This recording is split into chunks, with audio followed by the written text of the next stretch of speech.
Sorry, my volume was down. Do we have a quorum? Yes, we do. All right, thank you. Sorry about that. We'll go ahead and call the Moines Area MPO Technical Committee meeting to order for November 4th, 2021.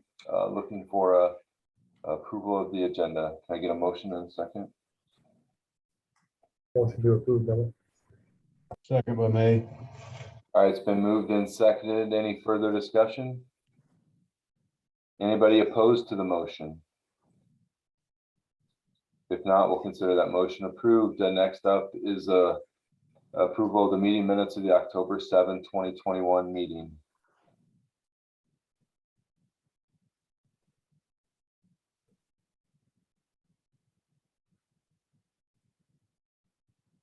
Looking for a motion in a second. Sturms, I'll make a motion to approve. Forwarding second. All right, it's been moved and seconded to approve the October 7th, 2021 meeting minutes. Any further discussion? Anybody opposed to the motion? All right, the meeting minutes are approved. Next up is a presentation on the traffic incident management. Yeah, I'll just do a brief introduction here. So next week, November 18th to the 14th, is Crash Responder Safety Week. So to celebrate that, we invited Doug Allen. He's the Deputy Fire Chief up in the Ames Fire Department, and he's also the Iowa Statewide Traffic Incident Management Coordinator. The purpose of Crash Responder Safety Week is to celebrate crash responders and also to provide everyone an opportunity to learn how we can contribute to safety during crashes and just to improve the general safety environment for everyone. So without further ado, I'll turn it over to Doug Allen. We can move on to the presentation slides. Next slide. Yep. Doug, it's all yours. Got it. Can you hear me okay? Yep. Perfect. Thank you, Z, for this opportunity to present to this group. And it's a little different setting than what I'm used to, because we present oftentimes to obviously emergency responders, whether it be law enforcement, fire, EMS, towing, for those of us that are out there on the streets, but public works and all these different players are key to the traffic incident awareness. So if you want to bump up to the next slide. So there's a time where people thought it meant that I'm most important. So when I arrived on scene as a fire guy, I was the most important person there. We really have figured out with the collaboration and unified command that our goal across the country and the state of Iowa is to improve our clearance time when we're working roadway incidents. Improve clearance times, as you all know, also improves the safety for us and the motoring public. Our goal is to reduce secondary crashes, get us out there safely, quickly, do our job, get vehicles moved quickly. And that's really the whole goal of the traffic incident management. And as I've worked with the MDST here in Ames and different groups, there's some engineering components with the dynamic message boards, early notification, all those things that really, really improve our safety and the motoring public safety. So that's the goal of this. And we just recognize the value of all agencies. I know here in Ames, I work pretty close with our public works group. You know, if I need barricades, if I need help moving traffic, they're out there quick. They know what we're trying to accomplish and how we can do it safely. So it's about, it used to be kind of the law enforcement fire banter where, you know, cops were the dumbest things God blew breath into, according to fire, and just the opposite when it came to firefighters for the law enforcement group. But we understand we all have the same goal. We just need to work together to get off the road quickly. The struck by incidents that are happening across the nation, I get news feeds every day of responders where, due to the distracted drivers, people are coming into our incident scenes and responders are getting killed. So we just have to do a better job. Next slide. So the collaboration, you know, this is the group. We did a train the trainer at the DOT a couple of years ago. So, I mean, we have trainers all over the state. Now, I'm going to be totally honest with this group. And I was with Chief DeKepp with Des Moines Fire. We haven't seen a lot of buy-in to these TIMS principles in the metropolitan areas across the state. So we're hoping the more people understand what we're trying to do, the better it out. But as you can see in the picture, we have motor vehicle enforcement people, we have DOT maintenance people, we have tow operators, state patrol, fire groups. We have a whole host of instructors across the state that will go out and do this 4-hour TIM training. So the next slide is, that's the opening slide for the 4-hour federal highway. It's Sharps 2 training with strategic highway, something or other from federal highway that we use across the state. The picture that you see there was actually the incident on I-35 a couple of years ago, right after the Super Bowl snowstorm hit. There was a 70-some car pileup which covered about a mile. There was one fatality, but it really wasn't related to this incident. It was in a motor coach moving across. So the bottom line is we see these incidents happening. We need better communication between groups, including Public Works and all the groups, that we can get the resources out there we need quickly and move on effectively. So that's just obviously I'm not going to give you the 4-hour presentation today. Z told me I couldn't have that much time, so we'll just go. That's kind of what the responders are getting out there, and what we're finding is as we go into areas and train, if just a few of these best practices are implemented using traffic cones and quick clearance, that we're making a difference. You can go to the next slide. So TIMS across the United States, it's a federal highway program. The goal is to train 1 million responders in 10 years. We're about 47% of the way to that. And you can see Iowa in the middle there, where we had a projected number of responders at 20,000 responders in the state of Iowa that we're trying to get out to. We're at about 41%. So we're clicking along. We've tried to not use the online format for TIMS training because it's really the whole goal of TIM training is building relationships between all the different agencies, which includes, I assume everybody, I didn't take the time to say who's on this call, so I know who I'm talking to, but we need to include more and more people into our group to say this is the goal, and it does make a difference if we work together to get off the road quickly. So like I say, 41% of our 20,000 people in the state of Iowa, you can go to the next slide, which is right as of October 11th was 8,000. We presented in person to 8,300 some people. So like I said, we've kind of avoided the online version of this, where some of that's happening across the country. We can get these numbers up by doing that. But if we bring law enforcement, fire, public works, towing into a 4-hour session, it's not what I'm presenting to the group that makes a difference. It's the getting to know people before they're standing out on the road, having a bad day, trying to make it mitigate. So we're gaining. So if you hear this TIMS initiative around there, you'll see the DOT does a lot of stuff with their social medias, getting the TIMS word out there. Z said the Responder Safety Week is coming up next week. It's a push across the country just to try to make our roadways safer when we have these incidents, because incidents are going to happen. I'm not the stick my head in the sand, think, oh, we're going to solve all the incidents on the roadway. You all know that congestion, and this works. You know, the one thing I want to say to this group is a lot of the stuff you really think about, the high speed roads, the high volume roads, 235, I-80. This stuff works on Grand Avenue in Ames or Duffin Avenue in Ames or somewhere in Des Moines. The quicker we clear our obstruction and keep traffic moving, the safer we all are. So that's the goal, is to get this into it's just common practice, institutionalized, if you will. You can go to the next slide. So as you all know, these are the people we're dealing with on the road, that you're dealing with on the road. They're not going to go away. The bottom line is, you know, when we look at some of the engineering things that happen out there, I can be confused by the way the road is laid out. They can definitely be confused at an incident by all the flashing lights. And if we're not working together to reduce our emergency lighting and make it a clear path for people, that we're part of the problem. But these people are not going to go away. You can shoot the next slide up.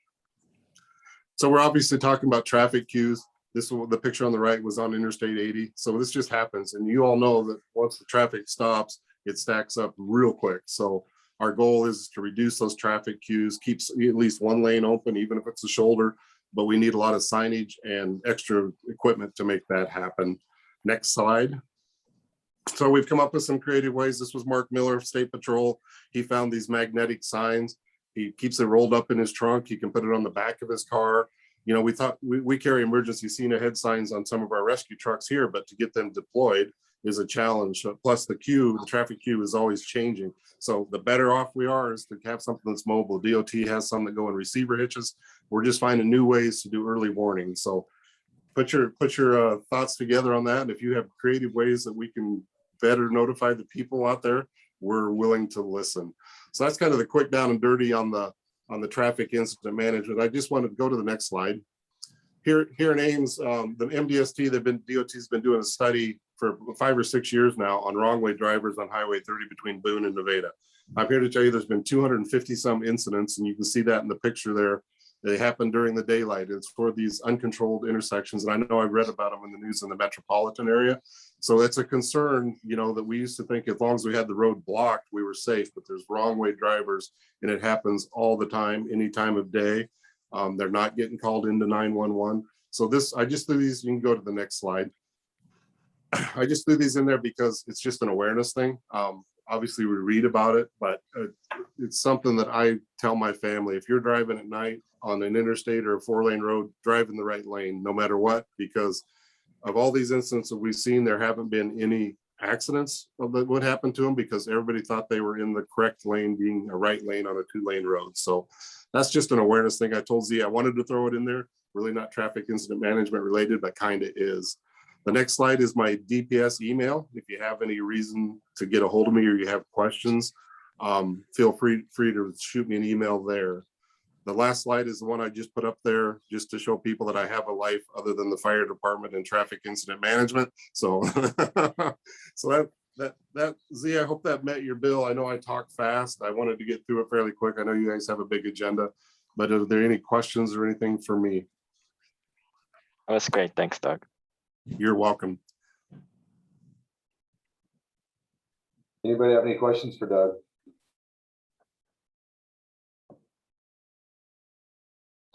Hearing none, Doug, we thank you very much for the presentation and keep up the good work. Thanks for having me. All right, next up on the agenda is a report and vote on calendar year 2022 meeting dates.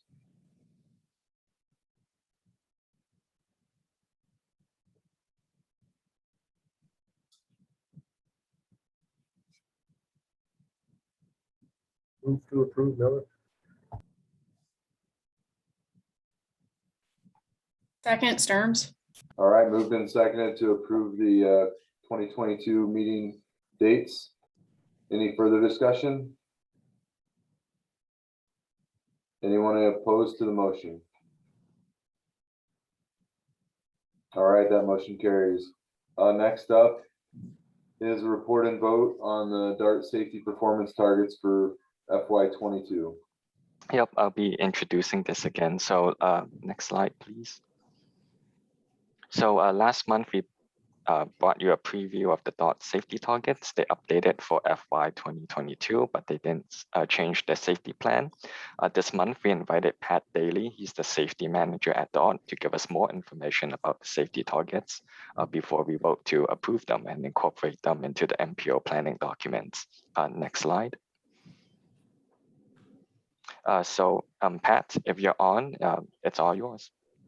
Okay, yeah, thank you. Good morning, everybody. Happy to be here. Last year was the first year under the Public Transportation Agency Safety Plan that we actually had to monitor 7 different safety performance targets for each mode of service we deliver.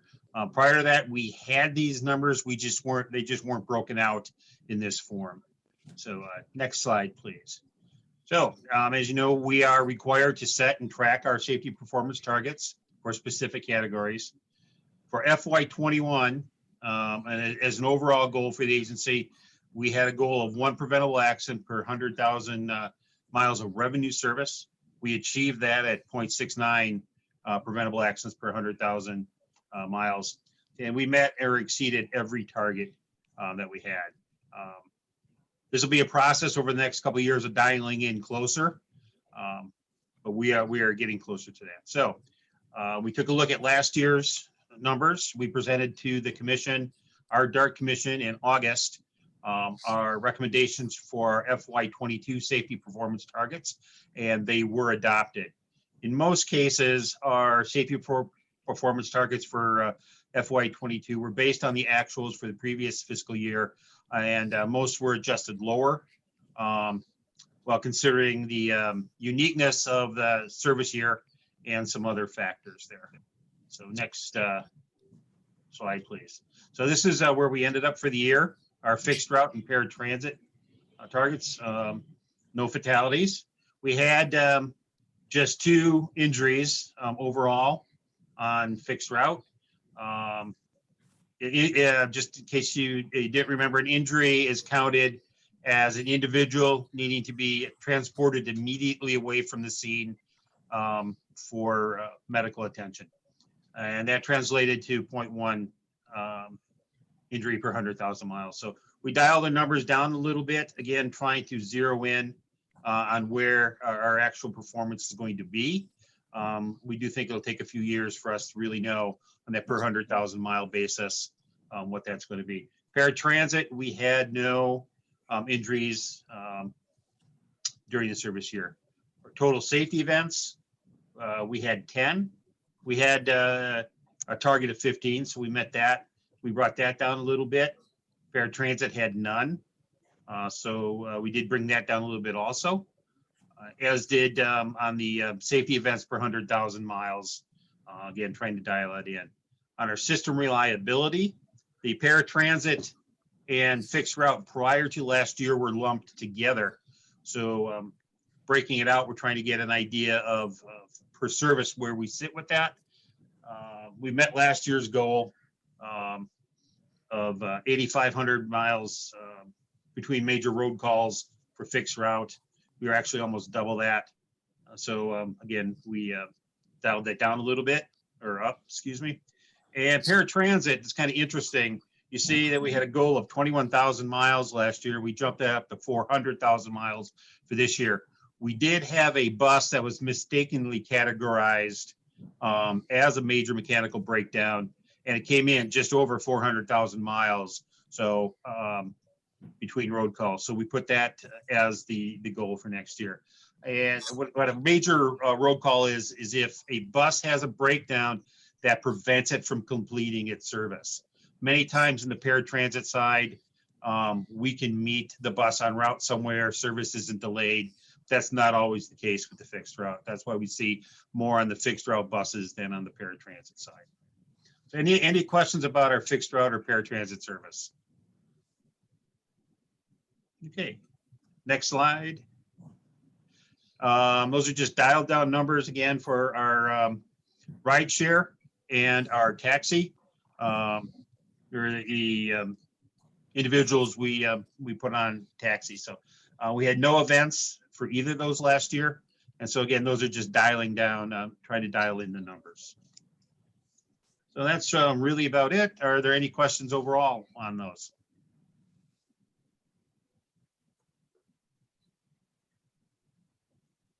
Any questions for Pat on the DARTS fiscal year 2022 safety performance targets? Yes.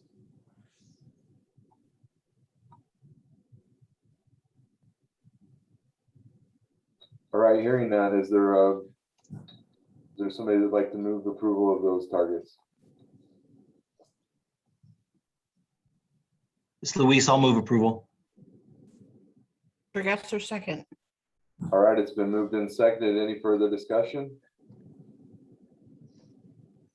Anybody opposed to the motion? All right, we'll consider that approved. Next Okay. up. Thank you. You're welcome. Thanks, Pat. Thanks. Next up is Iowa DOT 2018 to 2022 Highway Safety Improvement Program targets. Yep, this will be me again. Yeah, so last month we also brought you the Iowa DOT 2018 to 2022 safety targets that we'll be adopting. So in the past, MPO has been developing its own regional targets, but based on feedback from the executive committee, we're now looking into adopting the DOT statewide targets. So the statewide targets are on the table on your right-hand side. Next slide. This is just an overview of the regional and statewide safety performance we've seen year to date. So statewide, we have seen safety performance that is still below last year's performance. But in the MPO area, I want to highlight we are seeing more serious injuries and more non-motorized fatalities and serious injuries. Year to date, we have seen more of these measures that compared to last year. So other than these statewide and regional safety measures, staff recommends approval of the DOT statewide targets. Any questions for Z on the statewide targets? If not, looking for a motion to approve.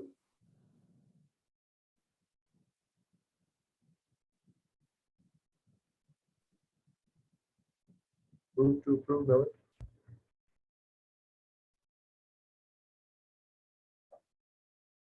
Second, Dietz. All right, it's been moved and seconded to approve the Iowa DOT's 2018 to 2022 Highway Safety Improvement Program targets. Any further discussion? Is there anyone that's opposed to that motion? All right, that motion is approved. Next up is a report and vote on ICLEI regional affiliate membership for the MPO. Yes, so I'll be taking this one, and it goes by ICLEI, just so everybody can take that acronym down as well. So as we know, climate action planning is on the rise. The reports and assessments have pretty dire consequences if we don't take action. And a lot of the cities around the metro are starting to do that or have been in progress for a while. Obviously, Des Moines has already completed a greenhouse gas inventory. They have their energy resolution and a climate action and adaptation plan coming up. Urbandale's just signed on to have a greenhouse gas inventory done for them as well, and so on and so forth. A lot of cities and even the counties are looking at how they can start mitigating greenhouse gases and start becoming a little bit more resilient. At the federal level, even just in October, 20 plus federal agencies released their climate action or adaptation and resilience plans, including the US DOT, HUD, Homeland Security, some of the organizations that are most closely related to the MPO's work. Next slide. So to help get cities prepared and kind of be ahead of the curve a little bit, I started looking around how we as the MPO can provide a better service on these types of things. And lo and behold, ICLEI, so it used to be International Council for Local Environmental Initiatives, but now they go by ICLEI, Local Governments for Sustainability, is a large global network of local governments that are working on sustainability challenges. So there are three types of memberships. There's city, county and tribal, and one a regional affiliate, and then education institutions. Some of the benefits if we became a member, one is providing frameworks for policy and action to all of our communities. And then one of the bigger ones is going to be the tools that come with it. So ClearPath is, which has the asterisk there, is their greenhouse gas inventory database and kind of workshopping tools for that, as well as a number of others. We also would get a technical advisor for the region to help work with regional initiatives and then member communities as well. And then also adding ourselves into a network of regions and communities that are working on similar initiatives. Obviously, everybody is starting to look at this more. And so looking at what's going on, we don't have to reinvent the wheel all the time. And so having that network is always a positive. Next slide. So obviously with any membership, there are annual dues. Usually most cities would become members. That would range based on population. So under $100,000 is $1,200 a month annually. Des Moines in that sweet spot of 100,000 to 300,000, so $2,250 annually. And that would be per community. If we became a regional affiliate member, then it would be based on our operating budget. And so the MPO's fee would be $3,400 annually, still providing all those same tools and regional help that we would need for that lower cost. So if you add up all the communities, we'd be saving around $15,000 just by having one regional affiliate membership for the whole metro. The MPO becoming an ICLEI member would not affect Des Moines status. Des Moines is an ICLEI member. Actually, Mayor Frank County is representing ICLEI at the COP in Scotland just this week. And so that would not be affected at all. UNI CEEE also is a member, and they've been doing a lot of the greenhouse gas reports across the state. However, their staff is also limited. And so this would just help kind of cover those bases here in the metro. if, as we move through this MPO member communities want to join, they can as well. Again, the fees are up there. They do update those fees every couple of years. But this would provide kind of that overarching regional help and some of those regional tools that we could do at a larger scale. Next slide. So I am coming to you today asking for your approval of this item. Some of the things that we'll get out of this is the MPO will be able to prepare the greenhouse gas inventories for member jurisdictions. It's one of the larger technical hurdles in climate action. It does take a little bit of time, but looking at staff time and things like that, it would be about the amount of monthly performance reports that we already do. We connect the region with custom technical resources and training. So once we have these greenhouse gas reports, we can see, what are our major issues and start kind of working towards those collectively. And then like we do with our pavement data and the bike data and things like that, it would encourage that cohesiveness of the regional data and having it all in one level playing field, same formats and things like that. And that will help integrate it into things like the long range transportation plan, even the hazard mitigation plan next time it comes up, and then working towards action. So again, like I said before, there would be a regional savings if each individual community did it. It'd be about $18,000, not including Des Moines. So if we did this membership at the regional level, we would save about $15,000 annually. So MPO staff does recommend approval of this membership, and I would be happy to take any questions you might have at this time. Questions for Allison?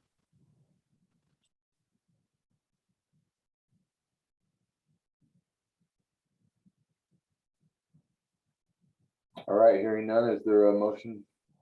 Is there someone that would like to make a motion to approve this? This is Sturms. I will make that motion to approve. Is there a second? Jacobus, second. All right, it's been moved and seconded. Any further discussion? Is there anyone opposed to the motion? All right, that motion is approved. Next up is a report and vote on the renewal of the Polk County Watershed Management MOU. Allison. Yes, so this will be me again. So we didn't get the draft back from Polk County Council. So before you for approval is the draft update of our watershed management MOU. If major changes obviously come to that when we get it back from Polk County, we will bring it back in December and make you aware of any of those. But this is an annual contract that we sign. So the MPO takes care of a lot of the watershed management administrations. We help with mapping support. We help with the plan and policy development, as well as outreach and communications like the rain campaign and things like that. We did revise the language to create a perpetual agreement instead of an annual one. John Swanson and I spent about 4 weeks each year going back and forth with councils on how to change the language and things like that. So it just takes a little time out of our workload. And so we decided, let's try for a perpetual one instead. We did build in there an option to withdraw in March each year for either organization. And the dollar amount for it does stay the same, but we did put actual dates in there for the payment installments, which would be April and October. So again, the draft has been reviewed by MPO councils and it has been sent on to Polk County. And at this time, we're requesting approval on the draft MOU. And again, if any major changes do come up, we'll be making you all aware. And we'll also obviously make executive and policy aware later on this month. So staff does recommend approval, and I'd be happy to take any questions you have at this time. All right, any questions for Allison on the renewal of the Polk County Watershed Management MOU? If not, is there a motion to approve?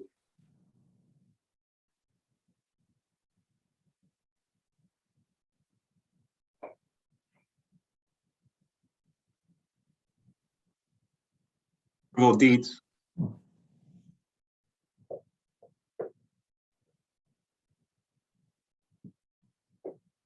Forwarding on second. All right, it's been moved and seconded to approve the renewal of the Polk County Watershed Management MOU. Any further discussion? Is anyone opposed to the motion? All right, hearing none, That is approved. Next up is a report on the federal fiscal year 2022 to 2025 Transportation Improvement Program amendment. Yes, thank you. The proposed amendment is from the Warren County Conservation Board. This is for their Great Western Trail Renovation Project Phase 1. So this project needs to be added into federal fiscal year 2022 of the TIP. This was funding that was recently awarded a couple of months ago, Rec Trail funding, but it's COVID funding, supplemental ARPA funds. So it wasn't included in the TIP initially because it was only awarded a couple months ago. The federal aid amount is $637,000. The project is to reconstruct a couple couple sections of the Great Western Trail, one section near Cumming and another one near Martinsdale. Staff recommends approval. If you have any questions, I'd be happy to take them. All right, any questions for Andrew, or is there a motion to approve? Motion to approve, neighbor, Des Moines. Gasser, second. All right, it's been moved and seconded to approve the TIP program amendment. Anybody opposed to that motion? All right, that motion's approved. Next up is a report on Surface Transportation Block Grant Program schedule.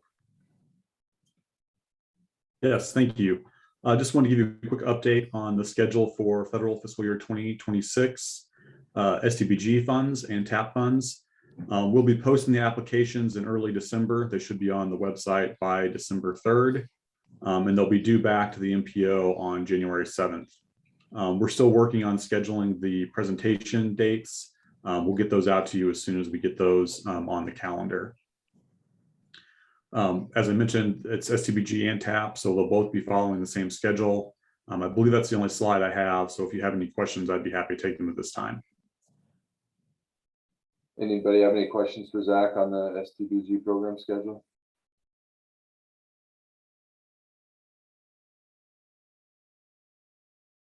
All right, thanks, Zach. Next up is a report on the transload facility update. Yes, thank you. We just wanted to give you guys a quick update on the transload facility. It's been a while since we provided the tech committee with an update on this project. Things are moving along very well. If you've had a chance to drive out along that corridor and see the transload facility, it's pretty impressive what they've built there so far. The things they're working on right now, they're wrapping up. They've wrapped up pouring the warehouse slab. That's completed. They've also completed the truck apron that goes around the outside of the warehouse. Railworks, who is doing all the rail type installation on the facility, they've installed all the track and they're currently putting down the ballast around the track.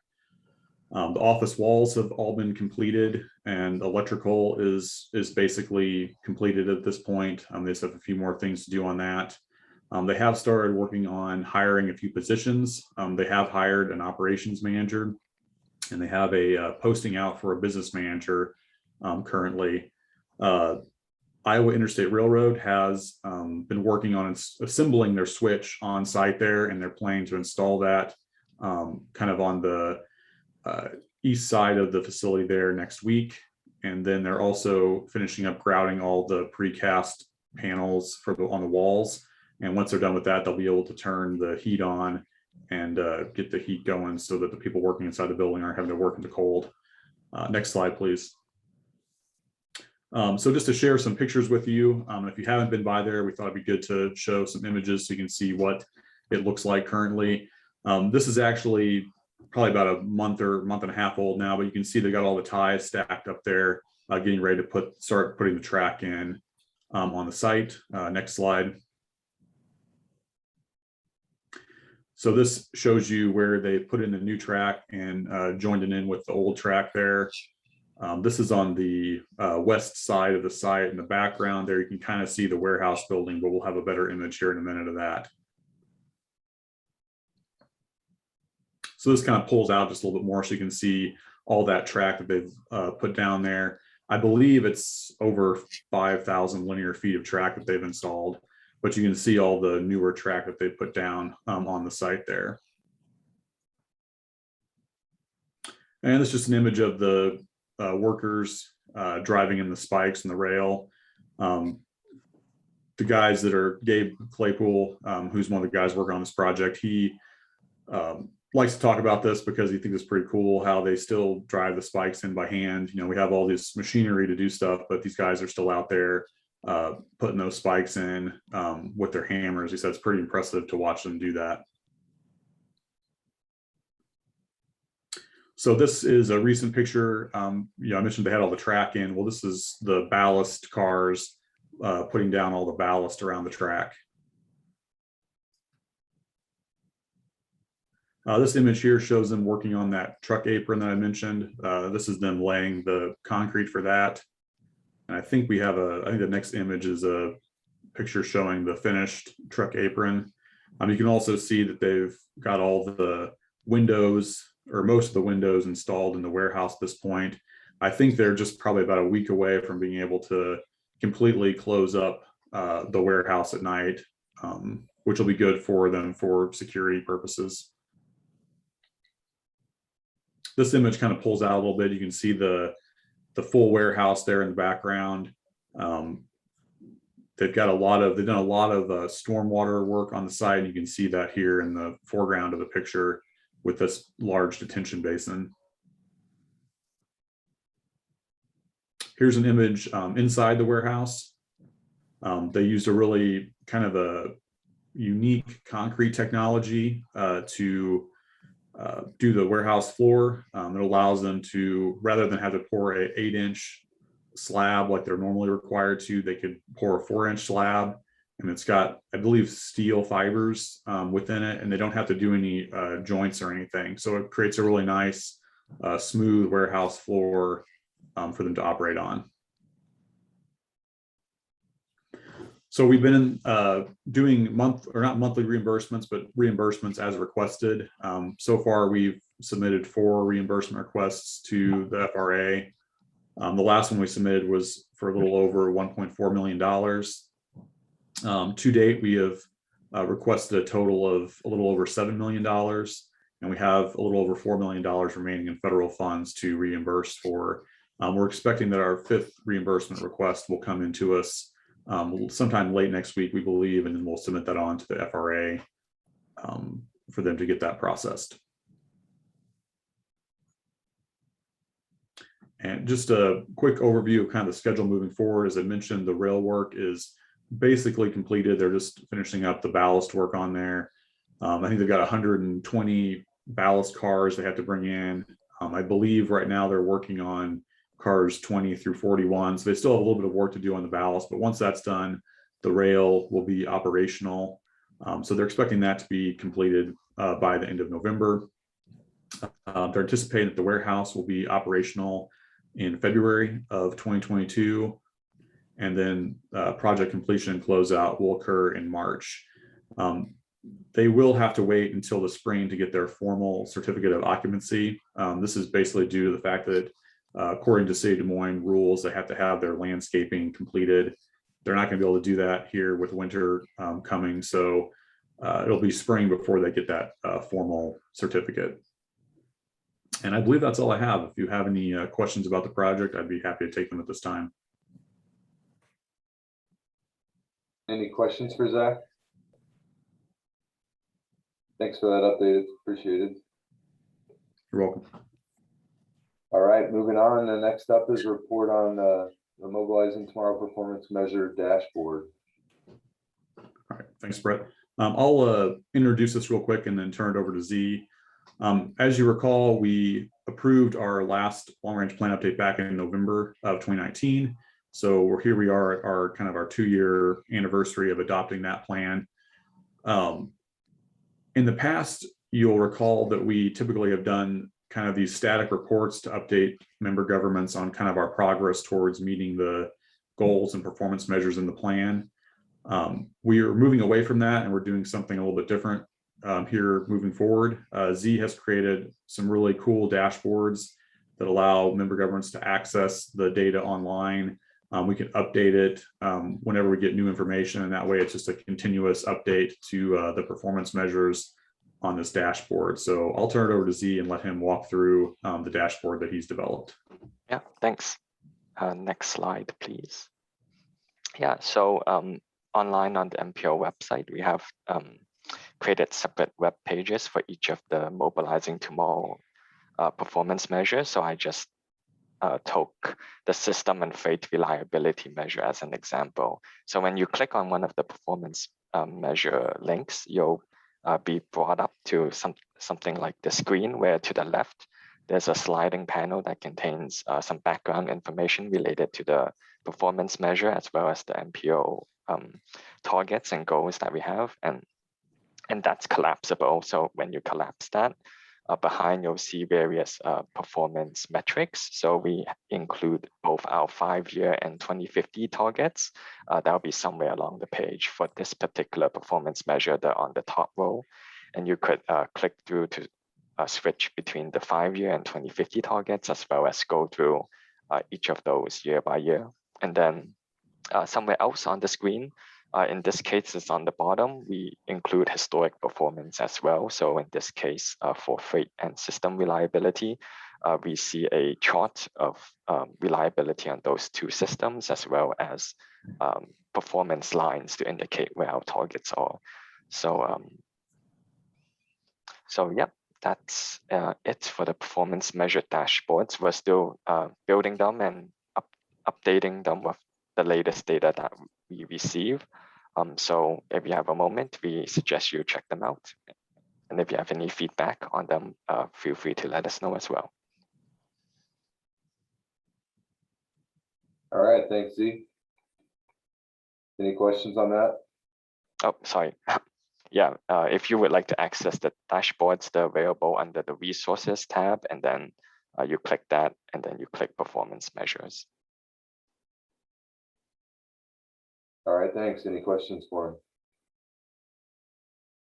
him? Next up is a report on upcoming events.